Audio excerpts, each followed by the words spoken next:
If you understand the basics of astrology, you can pretty much figure out the core dynamics of your past lives as well as what you're stuck on that you're trying to learn in this life, aka why your life is hard in the specific way that it is.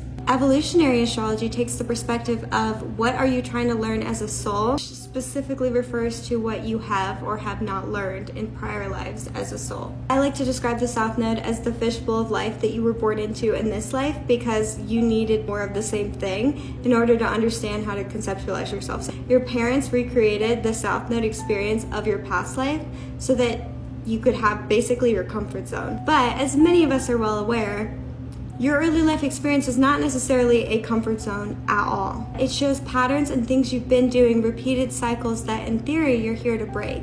The South Node, like the signs, only gives us 12 options to work with.